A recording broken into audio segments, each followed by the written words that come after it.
Mwaramutse abandi nabo mwiriwe nizere ko meze neza aho muherereye hose kaze muri baho ikiganiro kibatumirira kubaho kubaho ni ijambo umenga rirasanzwe ni ijambo umenga riroroshe ariko ugiye kuraba mu buzima bwa minsi yose usanga na cyane cyane ku bantu bitwa ko bamenye Yesu usanga bitoroshe yuko babaho.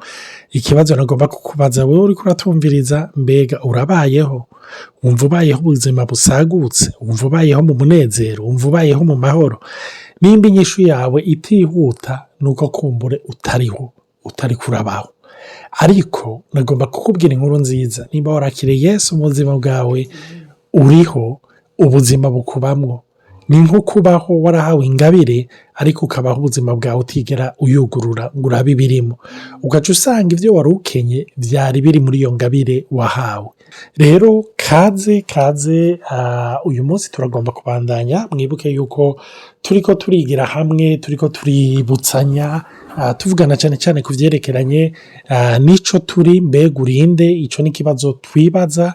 Hama turiko turagerageza novuga gucagagura, kudekortika, kwinjira ibwina kugira ngo turabe ibigize umwana w'umuntu. Iyo turiko turavuga ngo umuntu ninde, mwibuke yuko umuntu ni mpwemu.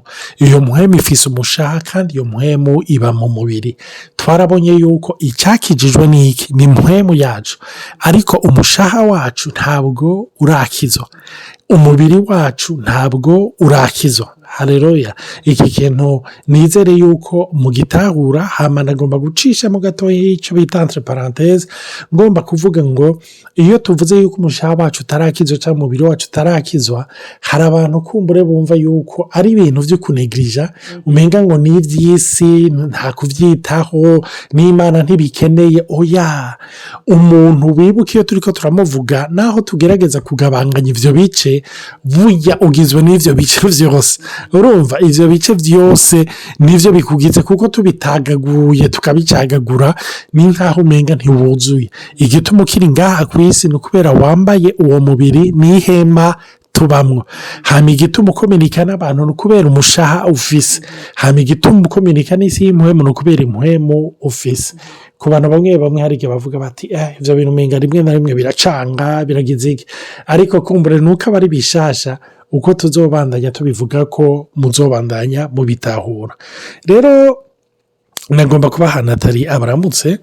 Hariyo n'ikibazo tuje twibaza, aca dusomera hinge ndamubahe canke ico kibazo aca ndagisoma. Ndabaramukije kandi no kuri nongeye kubashimira cyane kubona muguma mubana natwe kandi munagwira. Ni ikintu kidukora ku mutima, ni ikintu kidutera intege. Ndashimira abantu bamaze iminsi batwandikira batubaza ibibazo. Hari igihe duteba kwishura ko turonka benshi, mutwihanganire ariko ntimudebukirwe mufise ibibazo. Munatwibutse, hari abantu barabanyibutsa ama audio entre autres nazibagiye. Imana bahezagire kandi mumenye ko mutariko murandohisha. Rero murakoze cyane kubana natwe. Ndashimira rero umuntu yatubajije ikibazo kandi kiri mu bibazo abantu benshi bakunda kutubaza, yasa nk'uwagize resume en fait y'abantu baratubaza ivyo bibazo. Rero vyatumye dusubira kuja ibwina cyane kandi bene data biraduhezagira cyane. Ingene abahereza Olivier asoma ico kibazo.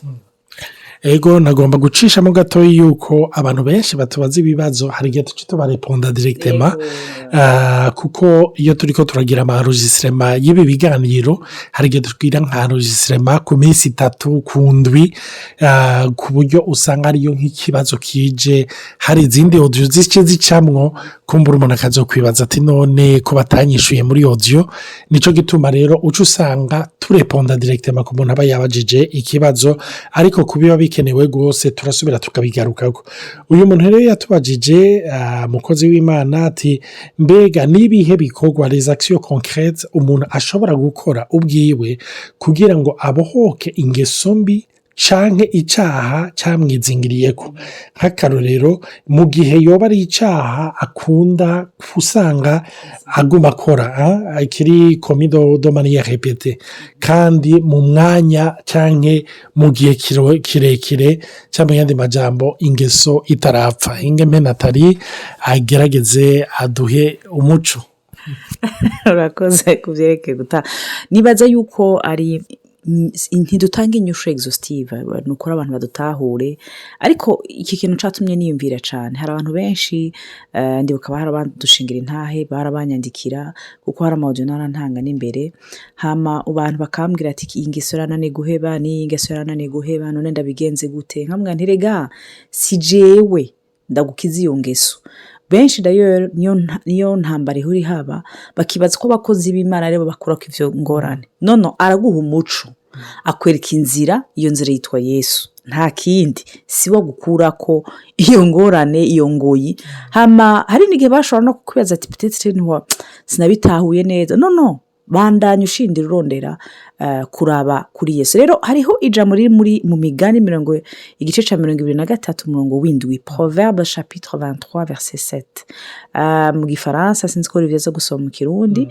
mu gifaransa bavuga bati car il est comme les pensées de son âme. Amen. Il est comme les pensées de son âme. kuko umuntu ameze nk'uko yiyumvira. Amen. Rero nk'uko tumaze imisi tuko turabivuga iyo umaze imisi uri kuriyumvira canke uko waremye canke uko wiyumvira uko baguteguye canke uko wahisemo hari ivyo wahisemo hari ubuzima babayeho hari uko wigishijwe hari indero waronse hariho ikwizera wakiriye ivyo vyose birafise ico bimara mu vyimviro vyawe bisigura yuko hari gihe ufise ingeso hari sinzi ko murabona nk'abarundi tuba mu mahanga biroroshe kubona umurundi mubake abanyafrika tuba turi benshi uramote ugeni murundi kandi niba guhaririza uhatswe kwihenza ushobora kuvuga ko ari umunyarwanda ariko uko biri kose umenga ni detecteur murumvana kubera iki hariho ukuntu twarezwe mu Burundi hariho imhemu y'abarundi niko novuga ituma uboneka mu bandi demarche ukiyoze uje atambuka mu Burundi sinzi igituma rero bene data ivyo bintu ni ibintu bikomeye cyane urashobora kubona abandi bantu bo mu bindi bihugu iburaya canke muri Aziya canke hehe muri Amerika kuko mubona ingene ameze kuko ingene yiyumvira bene data ukuntu wiyumvira kuramodifya ingene usanzwe ubaho hari n'impuzu bene data ushobora kwambara ugasanga yarabaye nk'iyawe iciyumviro kiraba nk'icawe kikaba umubiro kikaba ingeso yawe ku buryo utiranda konte ko bwa wundi umeze uko sinzi ko abantu barabibaza ati mbega je sinzi ko ubwo wundi ngumeze gutya hari igihe umuntu ashobora gucapa ngo wewe korea yawe nyene ushavura nabi cyane nawe wabibayemwo kuva kera ntuvyiranda konte gushobora gutiriga uragwaye ivyo ntibishoboka urakumbura uhindura rero ugasanga eri ingeso twagiyemo imyaka n'imyaka rero ivyiyumviro ikibanza c'ivyiyumviro kirakomeye cyane niho rero ijambo ry'Imana tubwira yuko dutegerezwa gushira mu vyiyumviro byacu ikindi ciyumviro kindi gisumba ibindi citwa la pensée de Christ. Paul yavuze abwira bigisha yandika mu makete ye ati je ne veux savoir autre chose en vous la pensée de Christ. Ati nshaka muronka iciyumviro ca Kristo none iciyumviro ca Kristo ni iki rega ni ijambo ryiwe Kristo ni ijambo ntibatandukana umuti wa mbere kugira ushobore gukira nuguhindura nuguhomplasa ibisanzwe biba mu mutima wawe ivyimviro vyawe par la parole rero wavuga ati Natali yana twararyatuye no so kubyatura urashobora kwatura utizera urashobora kwatura peut-être utanatahura n'ibyo uri kurakora sinzi ico rivyo yo kongereza ko ndaza kubandanyiza hantu hato ego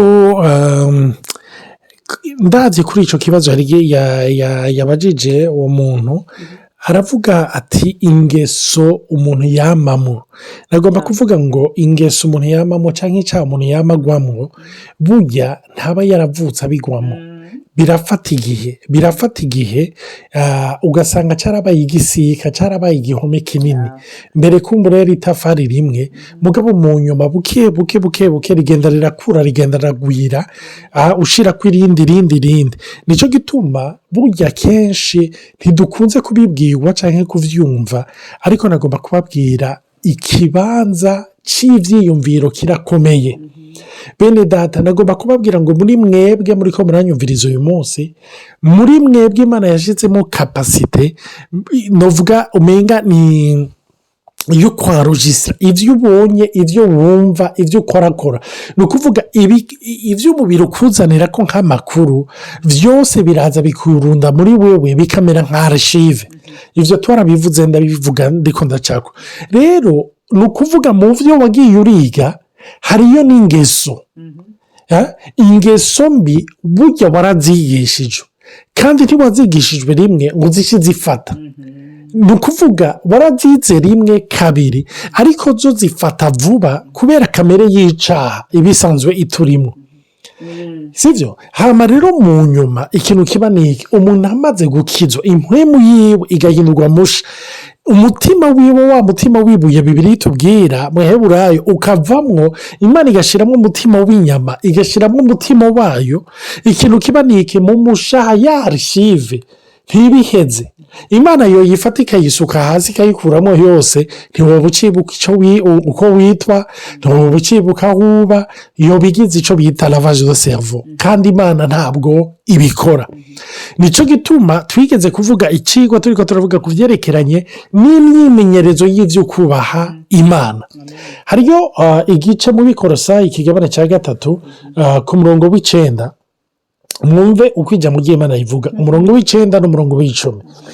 mu Kirundi baravuga ngo ntimukabeshane kuko mwiyambuye umuntu wa kera n'ibikorwa vyiwe. urumva Natali yari akivuze kuri ico kintu. burya ubuzima twabayemwo bufise ikanzu bwatwambitse, ndayita ikanzu. ushobora kuvuga uti kubera ko utayise ipantaro, ivyo bimwe mwama mwahohoteye abagore. bifise identite vyatwambitse, basi ndavyita muri ubwo buryo.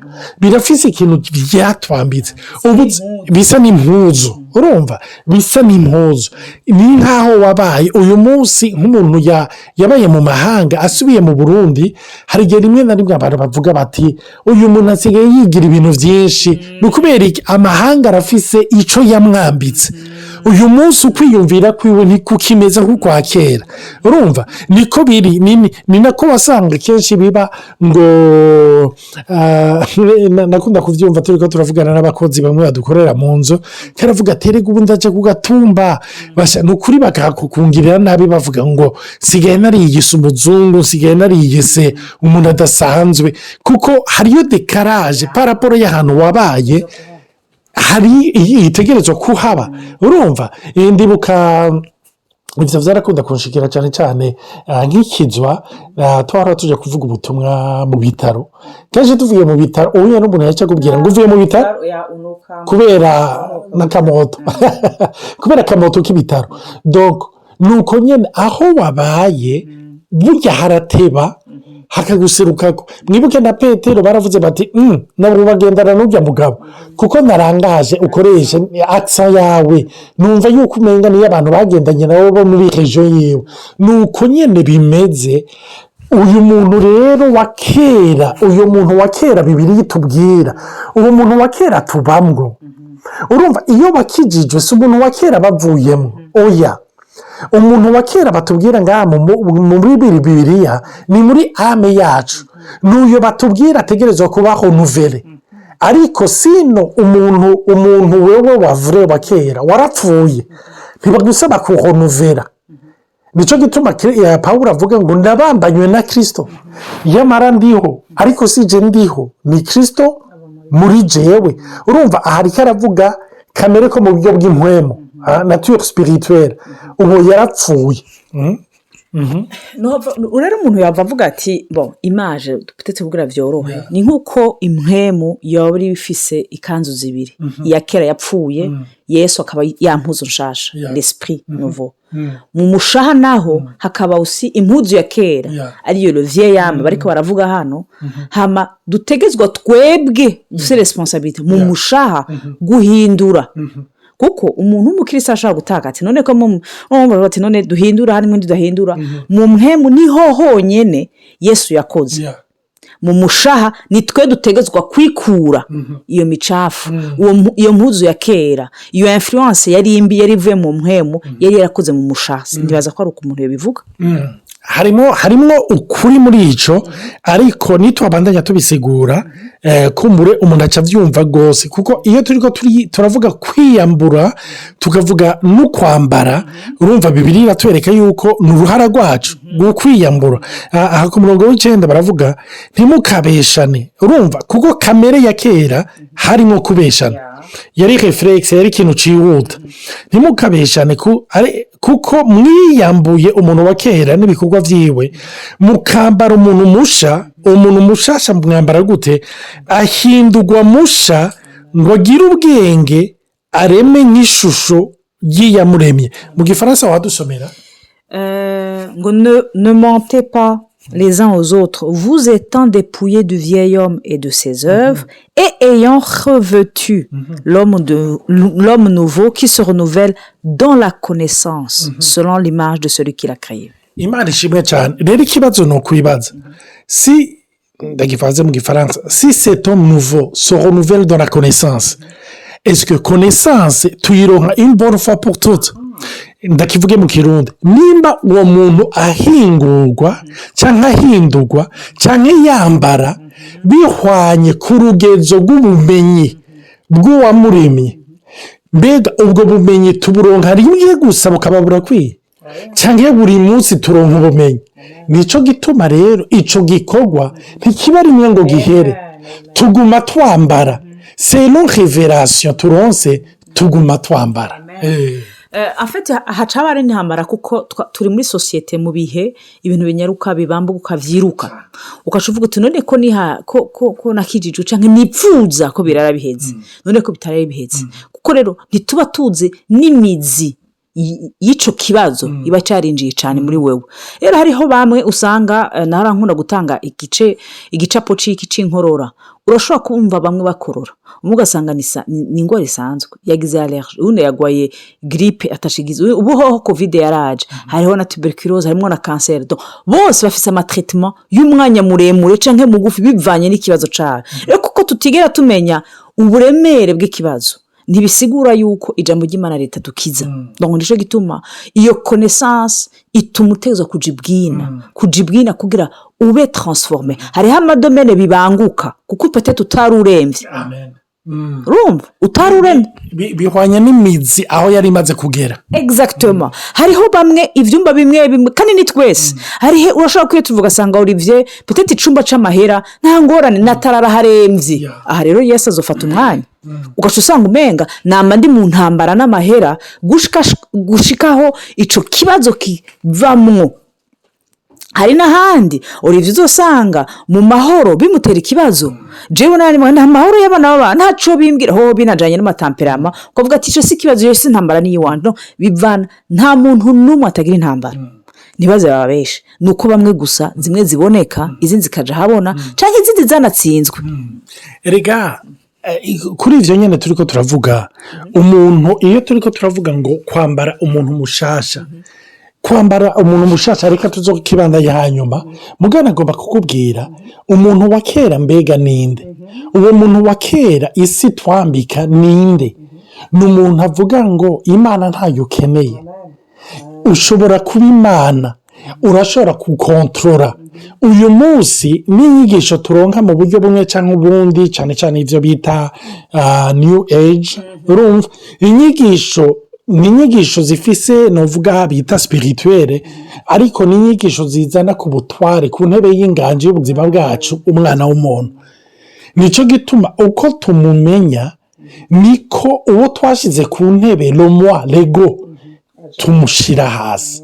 Reka tuzobandanya tuce explique muri yozo ikurikira ariko Imana ibahezagire mugire ijoro ryiza abandi mugire umurango mwiza cyangwa umunsi mwiza mwarahezagiwe bye.